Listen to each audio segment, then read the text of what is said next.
My parents paid for my sister's college, but not mine. At graduation, their faces went pale when we walked the same stage that day, my sister and I. Same gowns, same smiles for the camera. But behind mine, there was something colder. When the dean called my name, my parents' faces went pale. They'd spent 4 years calling me selfish, ungrateful, dramatic. 4 years paying every cent of my sister's tuition while I worked nights to survive, and now they were about to learn what those sleepless nights had built. It wasn't luck. It was justice in heels. Hi, I'm Nora, I'm 26, and I'm from Seattle. Before I tell you how everything flipped, like and subscribe, and drop a comment to let me know where you're watching from. This is how silence became my weapon. From the outside, our house in Seattle looked like a postcard. It had white shutters, a neatly trimmed lawn, and a porch swing where my dad, Robert, sometimes sat reading the paper. Inside, my mother, Elaine, kept everything spotless. We had family dinners every night at 6 o'clock sharp.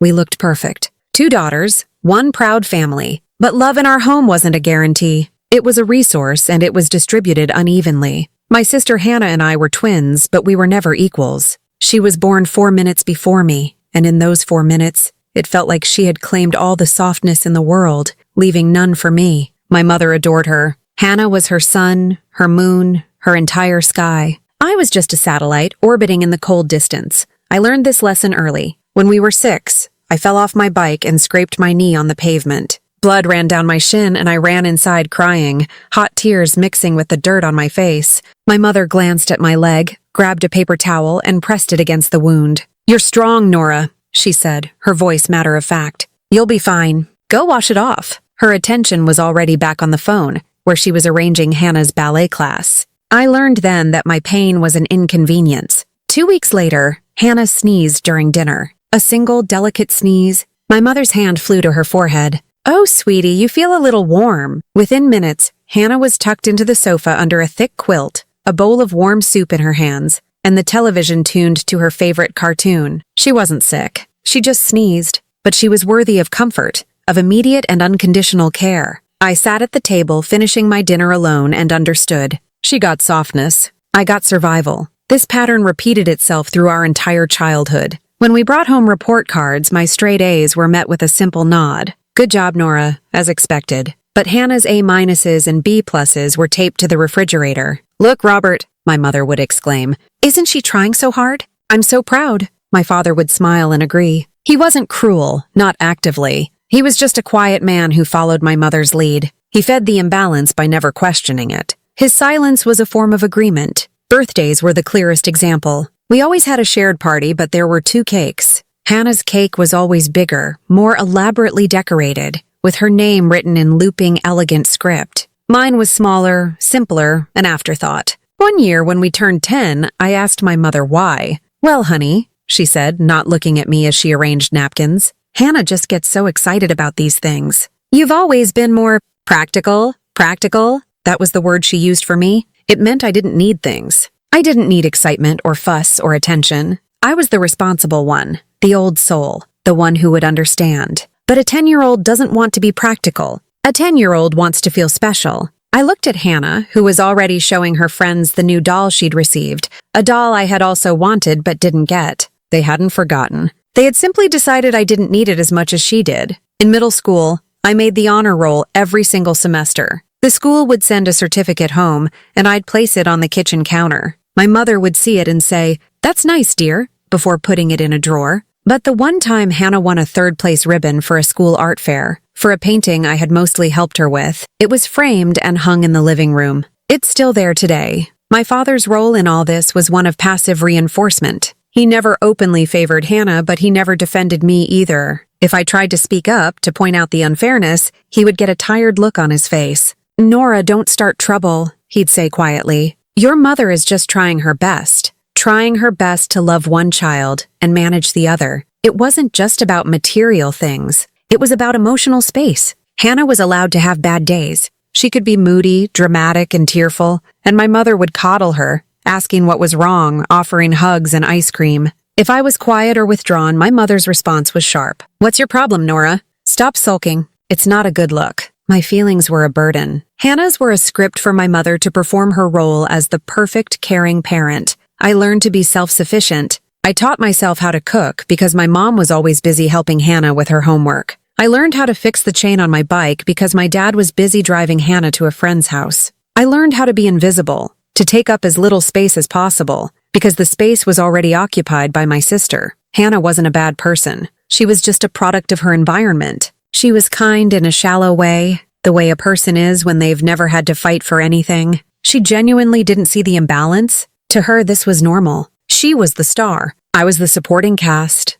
She never questioned why she got the lead role. Why would she? It was all she had ever known. She'd sometimes share her new clothes with me, the ones my mother bought her on their special shopping trips. "Here," she'd say, holding out a sweater. "You can wear this one. The color doesn't look as good on me." It was a hand-me-down disguised as a gift. A gesture that was meant to make her feel generous and me feel grateful. I always said thank you, but the word felt like ash in my mouth. As we grew into teenagers, the differences became sharper. Hannah was popular, bubbly, the center of every social circle. I was quiet, observant, and kept to myself. I had a few close friends who saw the real me, but at home, I was still the practical, reliable, invisible daughter, the one who didn't need anything. My mother would brag about Hannah to her friends on the phone. Oh, she was asked to prom by 3 different boys. We have to find the perfect dress. I'd be in the next room studying for an AP exam, and my achievements were never mentioned. It was as if they didn't count. They were just what Nora did, expected, unremarkable. The house with the white shutters held a deep, unspoken rule. Hannah's wants came first. My needs were a distant second, if they made the list at all. I lived my life in the shadow of her light, a constant, chilling reminder that I was the other one, the one who had to be strong, because no one was going to be soft for me. Those years didn't just teach me how to survive. They taught me how to live without expectations. And that, I would later realize, was a strange and powerful kind of freedom. Senior year of high school was a blur of college applications, SAT prep, and the nervous energy of a future that was finally within reach. For the first time, I felt a flicker of hope that things might change. College was a clean slate, a place where the rules of our house wouldn't apply. It was a chance to be just Nora, not Hannah's sister. Both Hannah and I applied to the University of Washington. It was close to home, had a great business program, and we both, miraculously, wanted to major in accounting. We studied for our entrance exams together, filling out our applications at the kitchen table side by side.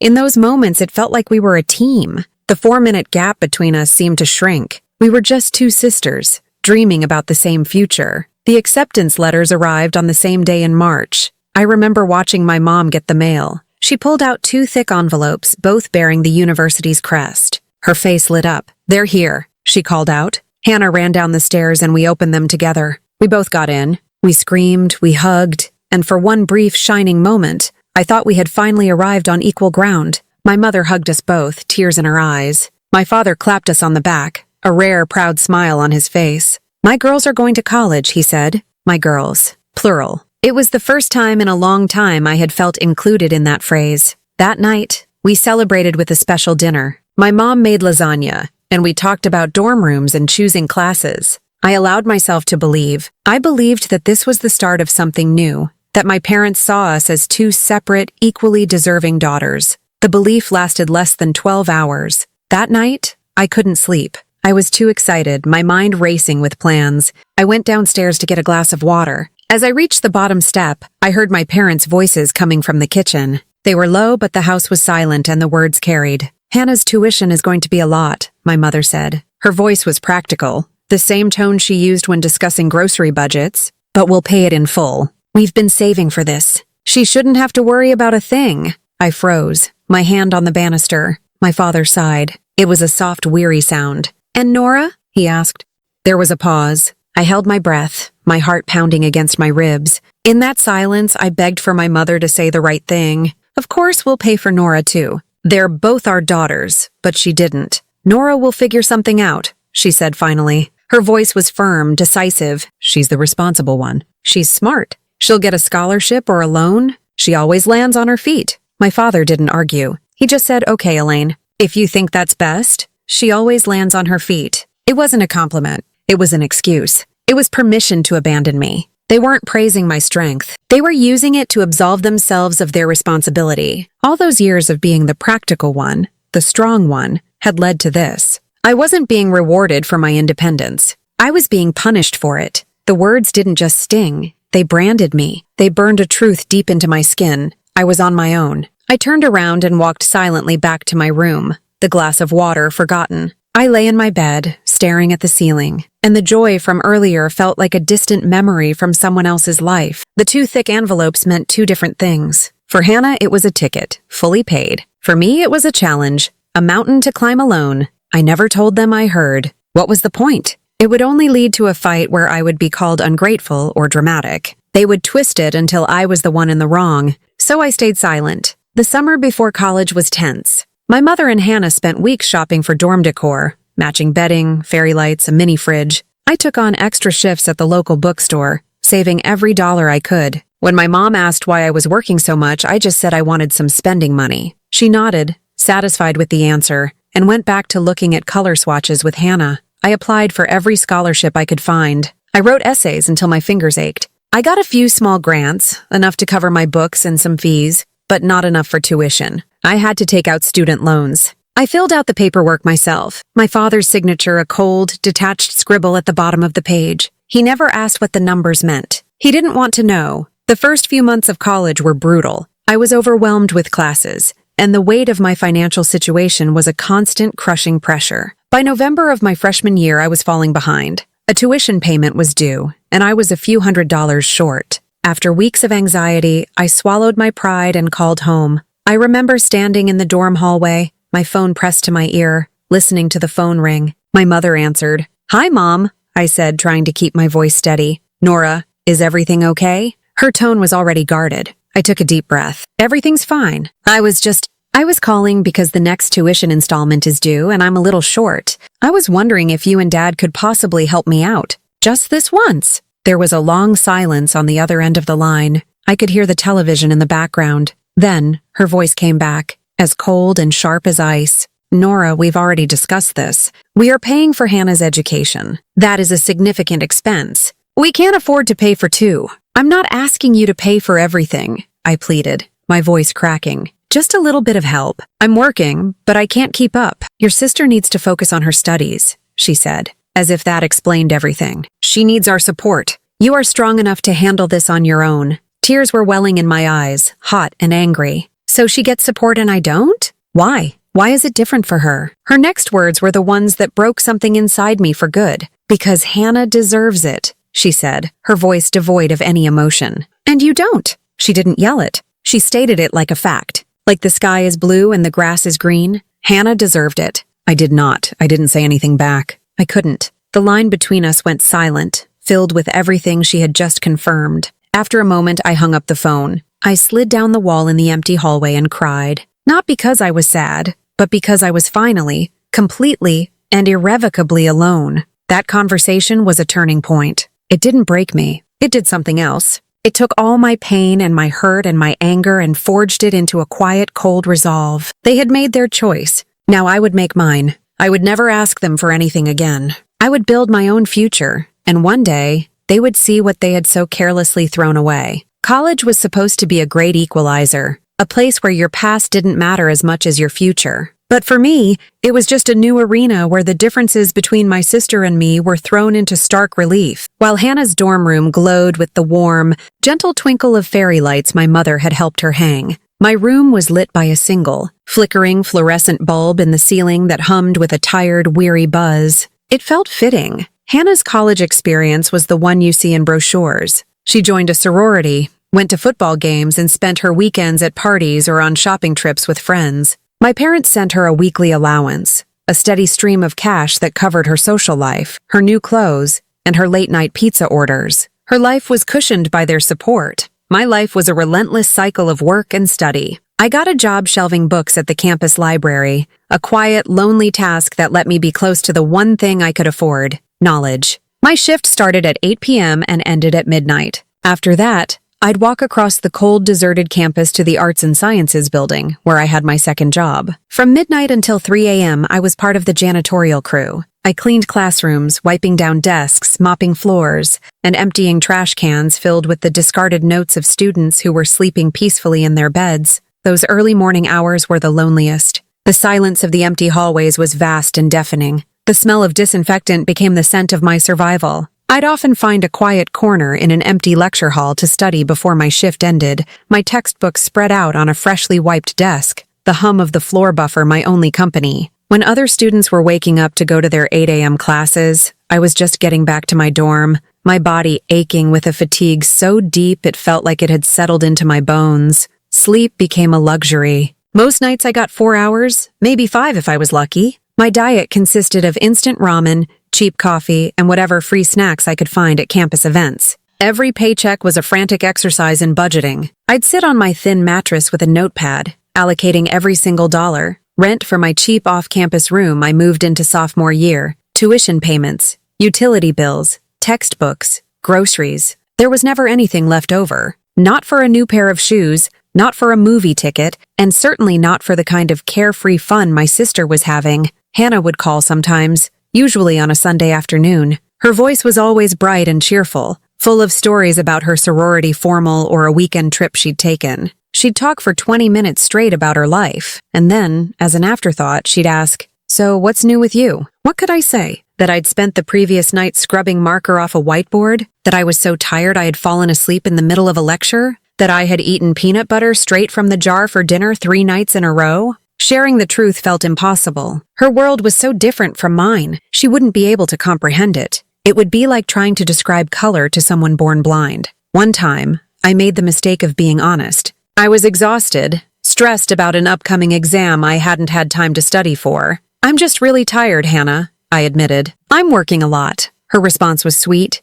gentle, and completely clueless. "Oh, Nora, you should really manage your time better," she said, her voice filled with a sincere, misplaced concern. "You need to make sure you're getting enough rest. Maybe you should try yoga." I felt a surge of hot anger. Manage my time better? I was managing every single second of my day just to keep my head above water. My time wasn't mismanaged. It was sold to the highest bidder, my landlord, the university, the electric company. But I just said, yeah, maybe. It was easier to let her believe I was just bad at being a college student than to explain the reality of my life. Her ignorance was a shield that protected her from feeling any guilt, and it was a wall that kept me completely and utterly isolated. She never saw the dark circles under my eyes during our brief holiday visits home. She never saw the calluses on my hands or the worn-out soles of my shoes. She didn't see it because she wasn't looking. Nobody in my family was. To them, I was fine. I was Nora. I always landed on my feet. The hardest part wasn't the physical exhaustion.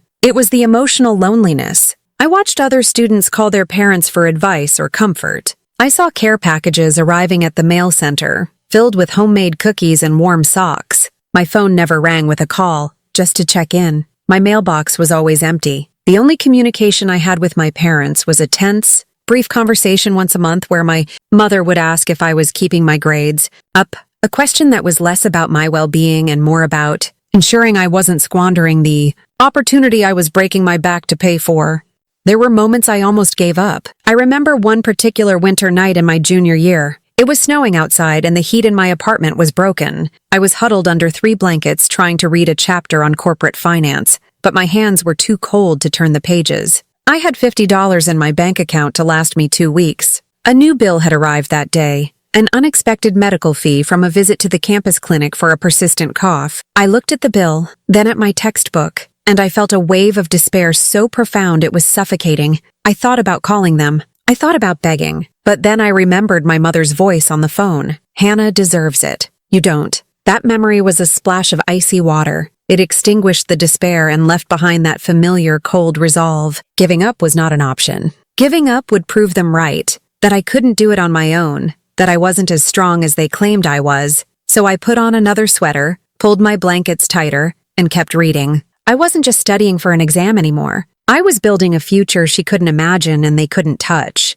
Every page I read, every shift I worked, every meal I skipped was a brick in the foundation of a life that would be entirely my own. They thought my struggle was a sign of my unworthiness. They never realized it was forging my strength. For 3 years, I moved through campus like a ghost. I was just another face in the lecture hall, another body in the library, another girl in the coffee line. Most people walked past me without a second glance. They saw a quiet, serious student, and that was all. They didn't see the double shifts, the constant anxiety over money, or the deep, aching loneliness. I had become an expert at being unseen because, in my own family, I had been invisible for years. Then, in my senior year, someone finally saw me. His name was Professor Lawrence. He taught my advanced corporate accounting class, a notoriously difficult course that was required for my major. He was an older man, probably in his late 60s, with a quiet demeanor and sharp, intelligent eyes that seemed to miss nothing. He didn't lecture with grand gestures or loud speeches.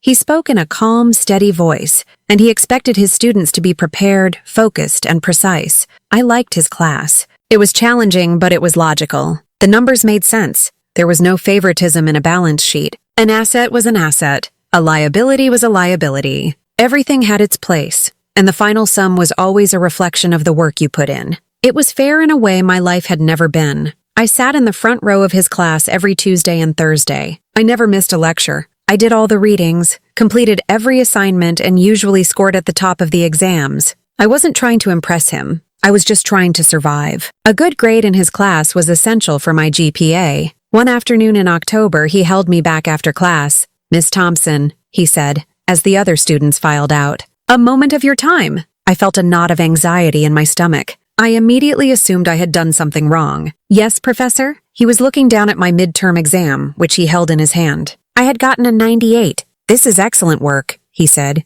his eyes meeting mine. "But that's not what I wanted to talk to you about." He gestured to the chair next to his desk. I sat down, my hands clasped nervously in my lap. "I've noticed you," he said simply. "You're here for every class. You're always prepared, but you look tired, more than the other students." I was so surprised by his directness that I didn't know what to say. I just stared at him. No one had ever commented on my exhaustion before. No one had noticed, he continued, his voice gentle but firm. "I see you in the library late at night. I've seen you heading into the West Wing after hours where the janitorial closets are. You work for the university, don't you?" I felt my face flush with shame. I didn't want him to know. I didn't want him to see me as a charity case. I nodded, looking down at my hands. "Yes, sir. 2 jobs." He nodded slowly, as if that confirmed something he already suspected. He leaned back in his chair and was quiet for a long moment. I expected pity, or maybe an offer of an extension on an assignment. Instead, he said something that changed everything.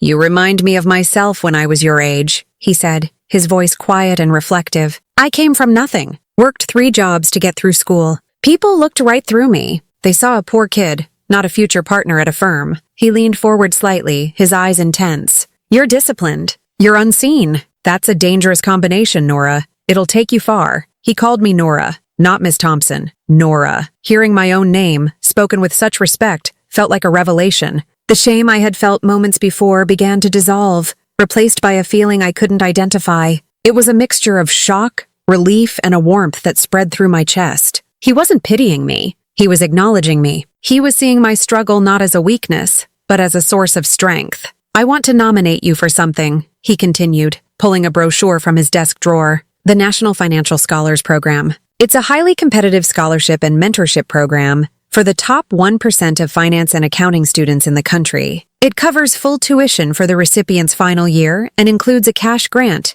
and a guaranteed internship at a top firm." I stared at the brochure. It looked official, important, and completely out of my league. "Professor," I stammered, I don't think I'm qualified for something like that." "Why not?" he asked, his gaze unwavering. "Your grades are impeccable. Your work ethic is undeniable. The other students in this program will have legacy connections and financial backing. You will have something they don't, resilience. They think they've earned their spot. You'll know you have." I didn't even know he had been considering me for this until that moment. He had seen my potential when all I could see was my struggle. For the first time in my life, someone in a position of authority was looking at me and seeing more than just the practical girl who would figure things out. He saw a scholar. "I'll write your letter of recommendation," he said, as if the matter was settled. "The rest is up to you. The application is extensive. It will require a lot of work." "I'm not afraid of work," I said, my voice finally steady. A small smile touched his lips. "I know," he said. I walked out of his office that day feeling like a different person.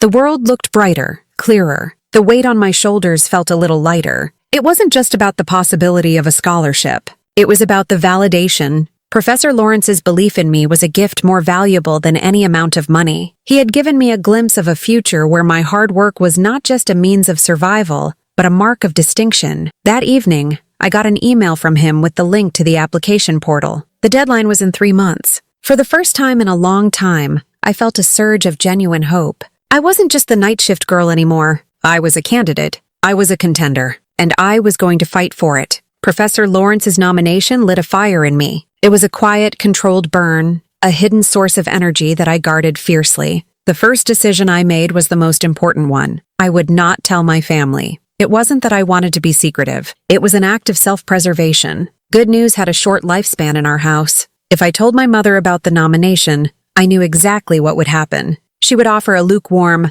"Oh, that's nice, dear," before immediately pivoting. "Did I tell you Hannah was just elected social chair of her sorority? She's so good with people." My achievement would be minimized, dismissed, or worse, twisted into something Hannah deserved more. They would find a way to tarnish it, to make me feel like I was being arrogant or overly ambitious. This one thing, this one incredible opportunity, I needed to keep for myself. It had to be mine, pure and untouched by their casual cruelty. So I worked in silence. My life, which was already a tightly scheduled routine of classes, work, and study, became even more intense. The application for the National Financial Scholars Program was a beast. It required multiple essays, a detailed financial portfolio project, a series of academic and ethical questionnaires, and 3 letters of recommendation. Professor Lawrence wrote the first one. For the other 2, I approached my library supervisor and a professor from my economics department. Both were happy to help, impressed by my diligence and commitment.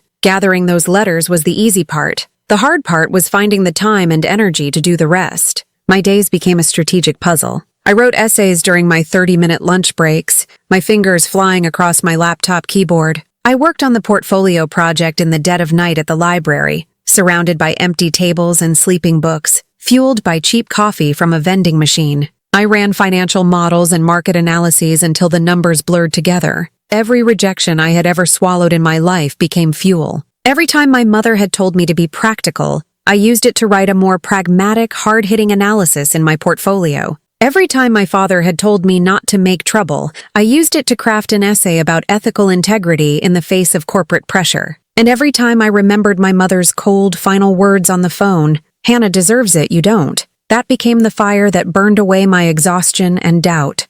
This wasn't just an application for a scholarship anymore. It was my answer to them. It was the culmination of every lonely night, every skipped meal, every silent sacrifice. It was proof that the daughter they had written off as a self-sufficient afterthought was building something they couldn't buy and couldn't control. There were moments when the pressure felt overwhelming. One night, about a week before the deadline, I was in the library staring at my final essay. It was about resilience. I had written and rewritten it a dozen times, but it still felt flat, impersonal. I was exhausted, running on 4 hours of sleep, and I felt a familiar wave of despair wash over me. I felt like an imposter. Who was I to compete with students from Ivy League schools, students who had never had to worry about anything but their grades? I closed my laptop and leaned my head against the cold window, looking out at the dark, empty campus. I thought about quitting. I could just press delete, forget the whole thing, and go back to just surviving. It would be easier. Then I thought of Hannah. I pictured her sleeping soundly in her warm, cozy room, her tuition paid, her future secure. I pictured my parents, proud of the daughter they had chosen to invest in, and the anger returned, cold and clear. It wasn't a destructive anger. It was a constructive one. It was the anger that had kept me going for 3.5 years. I opened my laptop again. I deleted the entire essay, and I started over. This time I didn't hold back. I didn't write a sterile academic paper about the theory of resilience. I wrote about what it felt like to clean a classroom at 2 a.m. while your classmates slept. I wrote about the quiet dignity of work. I wrote about what it means to be the only person you can rely on. I didn't mention my family. I didn't have to. The story was in what I left unsaid. It was honest, raw, and it was the truest thing I had ever written. By the time winter came, the application was complete. I sat alone at a carrel in the back of the campus library, the air smelling of old paper and dust. My hands trembled slightly as I hovered the cursor over the submit button. This was it. This was everything. I clicked it. There was no fanfare, no confetti, just a small message on the screen. Your application has been received. I leaned back in my chair and let out a breath I felt like I had been holding for 4 years. A strange sense of peace settled over me. Whatever happened next, I had done it. I had done the work, on my own terms, in silence. The next 3 months were agonizing. I tried to put it out of my mind, to focus on my classes and my jobs, but the question was always there, humming in the background. Did I do enough? Was I good enough? The email arrived on a Tuesday morning in March. I was in my dorm room getting ready for my library shift. My phone buzzed on my desk. I saw the subject line, National Financial Scholars Program Decision. My heart stopped. My hands started to shake so badly I could barely unlock my phone. I took a deep breath, steeling myself for rejection. It was the feeling I was most used to. I opened the email. My eyes scanned the first line. Dear Ms. Nora Thompson, on behalf of the selection committee, it is with great pleasure that we congratulate you. I stopped reading. I read the line again and again. The words seemed to swim in front of my eyes. Congratulations, Nora Thompson. You've been selected as a national scholar. The scholarship covered my remaining tuition in full. It also came with a $10,000 cash grant and a guaranteed summer internship in New York City. I sat down on the edge of my bed, the phone still clutched in my hand. A sound escaped my lips. It was a laugh, but it was choked with a sob. Tears started streaming down my face, hot and fast. I laughed and cried at the same time, a messy, cathartic release of 4 years of pressure, loneliness, and silent struggle. They thought I couldn't survive without them. They had left me to fend for myself, confident that I would figure it out. And I had. I had figured it out so completely that I had now thrived in spite of them. This victory was mine. It was born in silence, and it belonged to me and me alone. In that moment, sitting in my small, cold room, I had never felt so powerful. After reading the congratulatory email for the 10th time, I finally lowered my phone. The room was silent, but my mind was roaring. A wave of giddiness washed over me, so potent and unfamiliar that I had to sit on the floor, my back against the flimsy wall of my dorm room. I was a national scholar. The words felt foreign, like a title belonging to someone else, someone smarter, richer, and more deserving. But the email had my name on it. Nora Thompson. It was real. The first thing I did was calculate. It was an old habit, a survival mechanism. I pulled up the university's financial portal and looked at the outstanding balance on my account. Then I looked at the scholarship details again. Full tuition coverage, a $10,000 cash grant. I did the math. Not only would my final semester be paid for, but I would also be able to pay off a small chunk of the loans I had already taken out. And I would have money left over. Real money. Money that wasn't already earmarked for rent or electricity. The sheer relief was a physical sensation. It felt like a heavy weighted blanket I had been wearing for 4 years was suddenly lifted off my shoulders. I could breathe. For the first time, I could actually breathe. That Friday, I walked into the campus administration building. Instead of avoiding the billing office as I usually did, I walked straight up to the counter. I gave the woman my student ID, and with a voice that was clear and steady, I said, "I'm here to pay off my remaining balance." It was the proudest moment of my college career. My second act of liberation came that evening. I walked across campus to the Arts and Sciences building, not with a mop and bucket, but with a simple letter of resignation. My supervisor, a kind older man named George, who had always looked at me with a sort of weary sympathy, read my letter. "You find something better, Nora?" he asked, his voice gentle. "Yes," I said, a smile spreading across my face. "I did." He shook my hand warmly. "Good for you, kid. You earned it." Walking out of that building for the last time, without the smell of bleach clinging to my clothes, felt like a parole. I was free. I decided to quit the library job, too. The grant money meant I didn't need to work for the rest of the semester.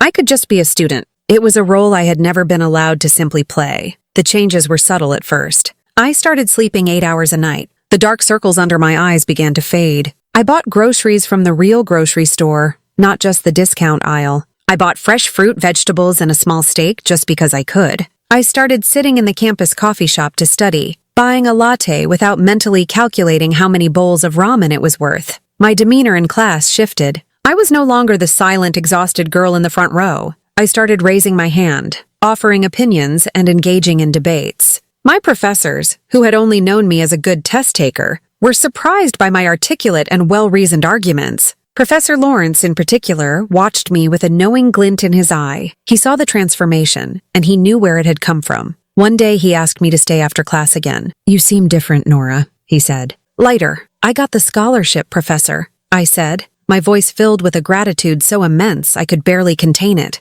"I wanted to thank you. You changed my life." He waved his hand dismissively, though I could see the pride in his face. "I didn't do anything, Nora. I just opened a door. You were the one strong enough to walk through it. What are your plans for the internship in New York? We spent an hour talking about the city, about the firm I would be working for, and about his own experiences as a young, hungry accountant trying to make his mark. He gave me advice not just about finance, but about life. He told me to never forget where I came from, not as a source of shame, but as a source of strength. You've already survived the worst, he said. Corporate America will be easy after that. While my inner world was transforming, my contact with my family remained exactly the same. They were oblivious. I knew Hannah's graduation was approaching, a date that was, of course, the same as my own. My mother called one afternoon in April, her voice buzzing with excitement. "Nora, I need your opinion," she said without even asking how I was. "Hannah is trying to decide on her graduation dress. There's a beautiful white one,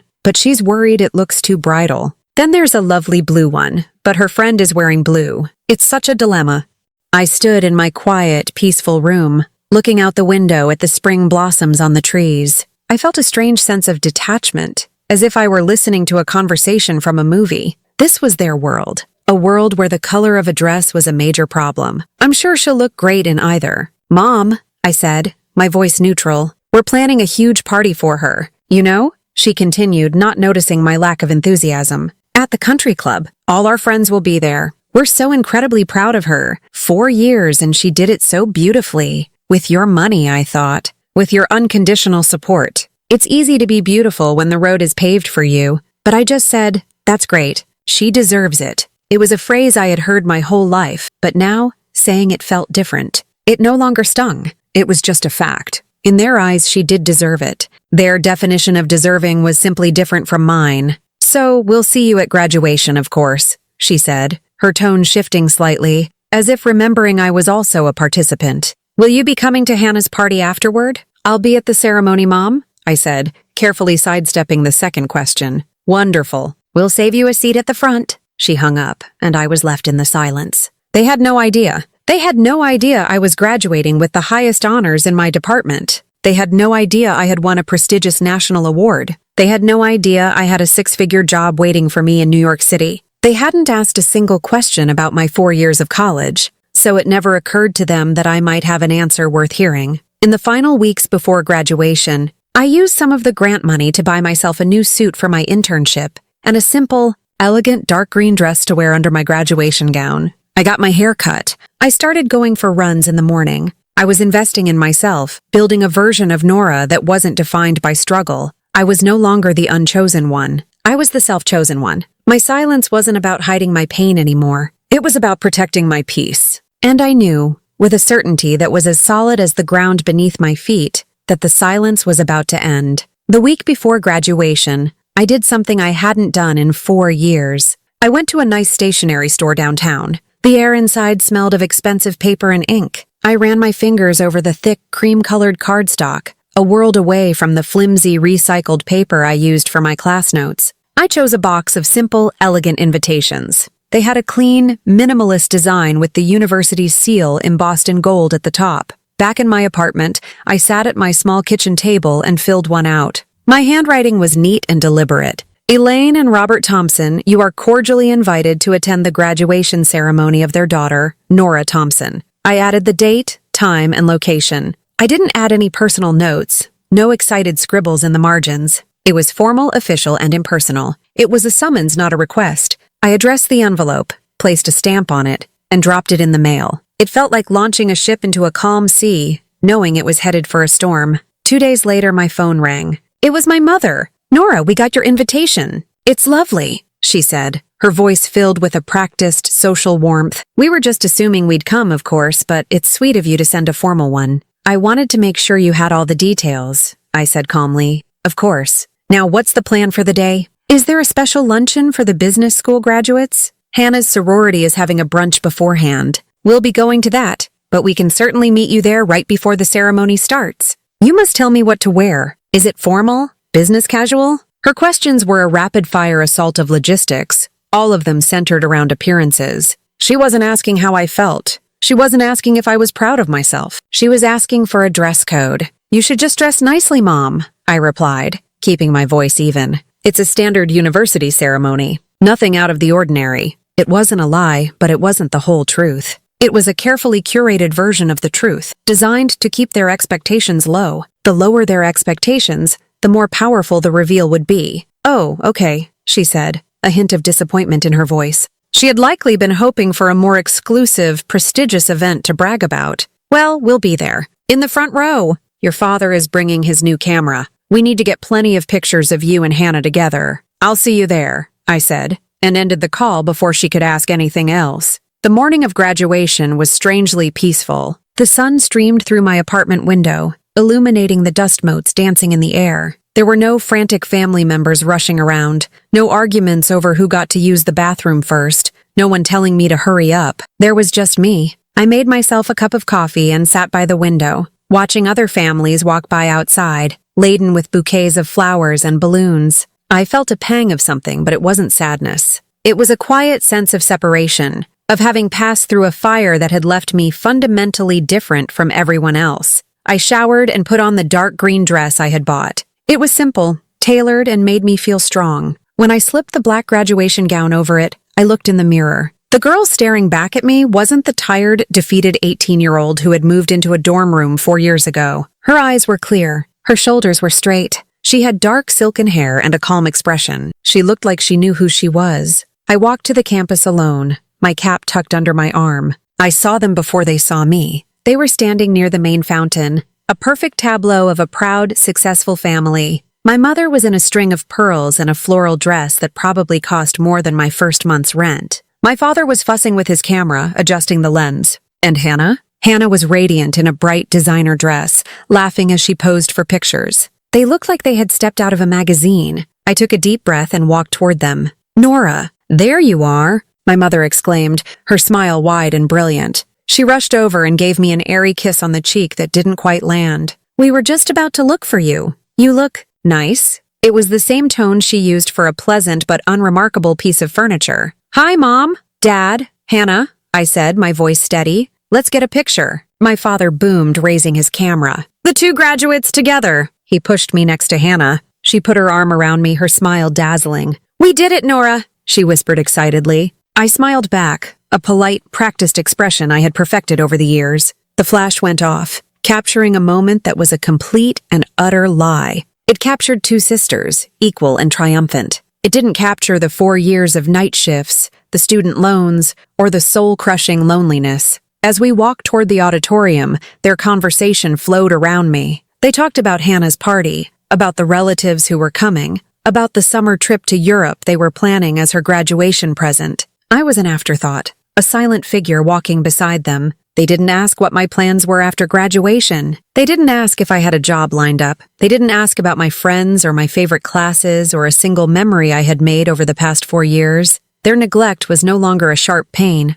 It was a dull, familiar ache, and today it was also my greatest advantage. Their complete and utter lack of curiosity was the reason they were about to be so thoroughly blindsided. As we reached the entrance, I stopped. "This is where I have to go in," I said, gesturing toward the student entrance. "My seat is with the other honors graduates." My mother's brow furrowed for a second. "Oh, well, all right. We'll find our seats. Remember, front row," she called after me. I nodded and turned away, melting into the sea of black gowns. I could feel their eyes on my back for a moment, but I knew their attention would quickly shift back to what really mattered, finding the best possible seats from which to watch their chosen daughter graduate. I found my seat, not in the general section with Hannah, but in a special reserved area right at the front, near the stage. My heart was calm. It was beating steadily, a quiet, rhythmic drum. This wasn't about revenge. I had realized that somewhere along the way. Revenge was a hot, messy emotion. This was colder, cleaner.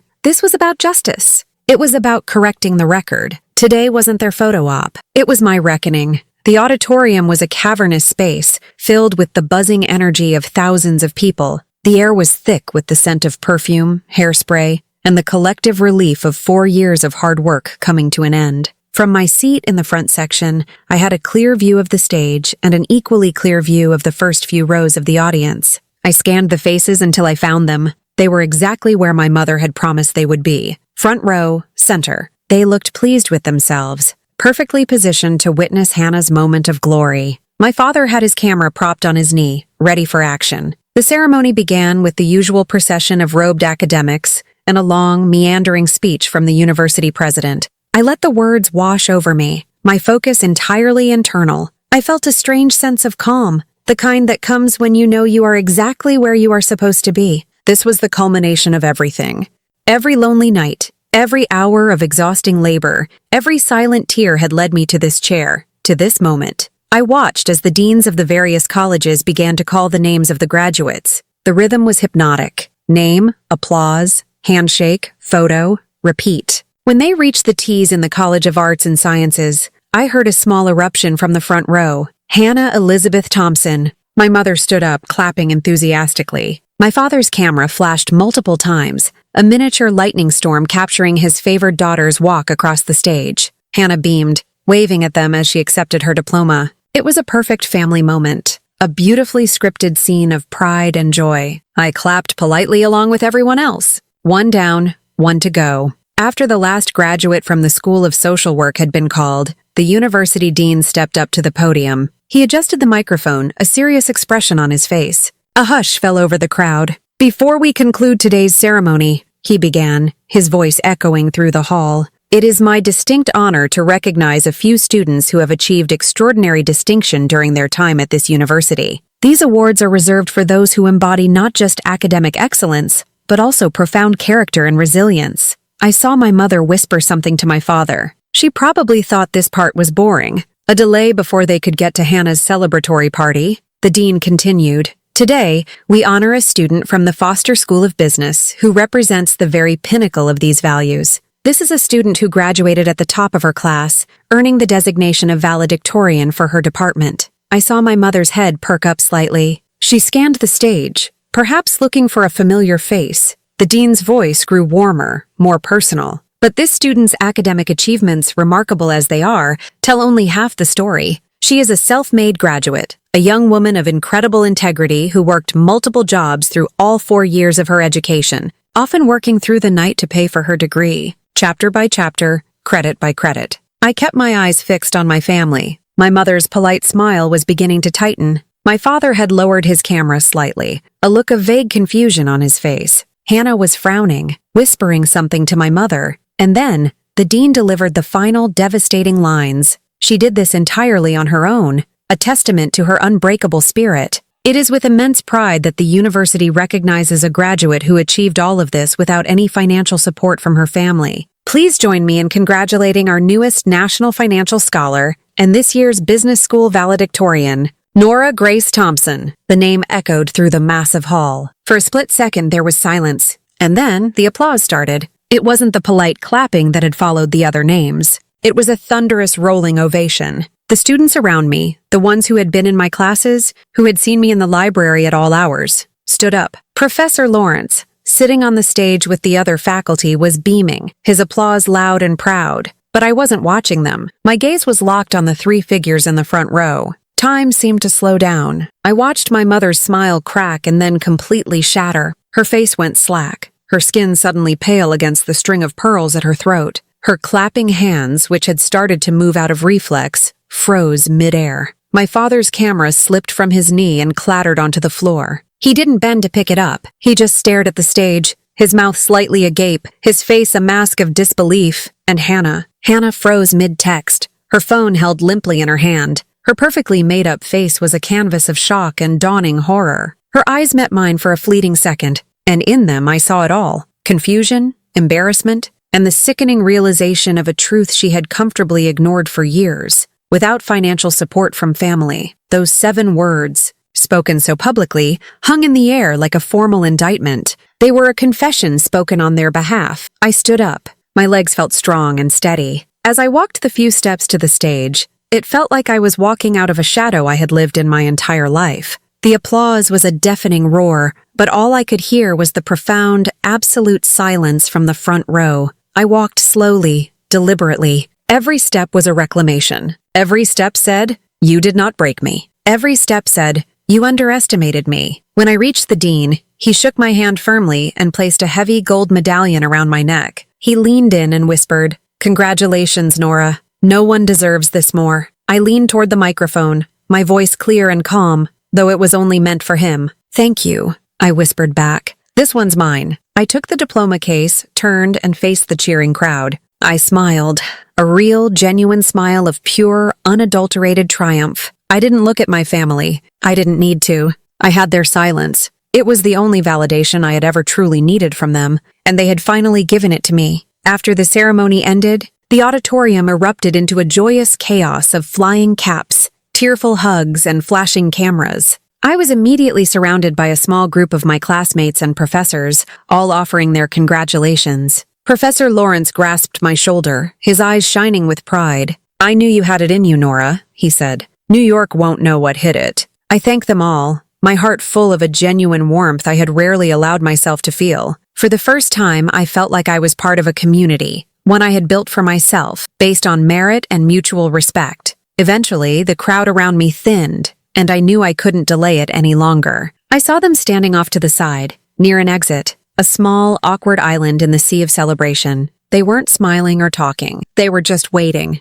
My father had retrieved his camera, but it was now hanging limply from his neck, unused. I took a deep breath, straightened the valedictorian medal around my neck, and walked toward them. The power dynamic had shifted so completely it was almost tangible. They were no longer the benevolent rulers of my world. They were disgraced politicians, exposed and uncertain. My mother was the first to speak, her voice unnaturally high and strained. She rushed forward, forcing a brittle smile onto her pale face. "Nora, sweetheart, congratulations. That was quite the surprise. We're so proud of you. We didn't know it was this big of a deal," she stammered, twisting the strap of her purse. Her eyes darted around, as if worried someone might be listening. The public praise had been immediately followed by a public shaming, and she was in full damage control mode. I looked at her, my expression calm and unreadable. I didn't offer her the comfort of an easy excuse. I didn't let her off the hook. "I know you didn't," I said, my voice soft but clear. "You wouldn't have come otherwise." The truth of the statement landed like a stone, and her smile faltered. She had no response. She just stared at me, her carefully constructed facade crumbling. My father cleared his throat, stepping forward to play his part. He put on his paternal, reasonable face, the one he used when he was trying to end an argument. "You were always so capable, Nora," he said, his voice a low rumble. "We knew you could handle it. We didn't want to hold you back, to get in your way." It was the most pathetic, transparent excuse I had ever heard. He was trying to reframe years of emotional and financial abandonment as a brilliant parenting strategy designed to foster independence. It was insulting. I held his gaze. I didn't raise my voice. I didn't get angry. I just asked a simple, quiet question. By ignoring me, the question hung in the air between us. It was so simple, so direct, that it left him with nowhere to hide. He couldn't argue it, couldn't twist it. His face flushed a deep red. He opened his mouth, then closed it again. For the first time in my life, I had left my father speechless. He looked down at the floor, defeated. Finally, Hannah spoke. She had been standing behind them, silent and ashen-faced. Her usual bubbly confidence was gone, replaced by a vulnerability I had never seen in her. Her voice was small, barely a whisper. "I didn't know," she said, her eyes welling up with tears. "I didn't know they didn't help you. I swear, Nora." I looked at my twin sister, the girl who had lived a life parallel to mine, separated by a wall of privilege and willful ignorance. There was a time her tears would have made me feel guilty, or her apology would have made me feel a rush of sisterly forgiveness. But I was past that now. I saw her apology for what it was, a desperate attempt to ease her own discomfort, not mine. "You didn't want to know," I said, my voice still quiet, but with an edge of steel. I wasn't accusing her of being the mastermind. I was accusing her of being a willing participant in her own comfort. "It was easier for you not to ask. It was easier not to look too closely." I paused, letting the words settle. I saw the flicker of recognition in her eyes. She knew I was right. Now you do. And with that, I was done. There was nothing else to say. I had spent my entire life craving their acknowledgement, their approval, their love. But standing there, looking at their pale, shocked faces, I realized I didn't need any of it anymore. Their opinion of me was no longer the measure of my worth. I turned my back on them. I didn't storm off in a blaze of anger. I didn't run away in tears. I simply turned and walked away with a sense of peace so profound it felt like floating. I walked toward the doors, toward the sunlight, toward my future. I didn't look back to see if they were watching me go. For the first time, it didn't matter. They had finally seen what they had tried so hard to erase, and I was finally free. A week later, I was back in my small apartment, surrounded by cardboard boxes. The lease was up at the end of the month, and I was packing up my life, preparing to move to New York City. The job offer had come through, exactly as the scholarship program had promised. The official email sat in my inbox, a beacon of my new reality, offer letter, junior analyst, Ford & Levine Accounting. I accepted without a moment's hesitation. Before I sealed the last box, I did one final thing. I went to the campus print shop and made a high-quality color copy of my National Scholar Award letter. I didn't write a note. I didn't add a lengthy explanation or a final cutting remark. The document spoke for itself. I folded it neatly, slid it into a plain white envelope addressed to my parents, and dropped it into a mailbox. It wasn't an olive branch. It was proof. It was the final, silent closing argument in a case that had been tried my entire life. My apartment in New York is small, but it's mine. The view from my window is of a brick wall, but it's a view I earned. On the wall across from my bed, I have hung 3 things, each in a simple black frame. In the center is my diploma from the University of Washington. To its left is the scholarship letter, the official proof that someone saw my worth when my own family would not. And to its right is my first paycheck from Ford & Levine. They hang there as a daily reminder. They remind me of the sleepless nights, the quiet struggle, and the incredible strength that is forged in silence. They remind me of the truth I had to learn the hard way. Love that is given selectively isn't love, it's a transaction. And sometimes, being the unchosen child, the one who is told to figure it out on her own, is the painful gift that makes you unstoppable. You learn to rely on the only person who will never let you down, yourself. If you've ever had to earn the love that should have been given freely, tell me where you're watching from, because the moment they stopped choosing me was the moment I started choosing myself.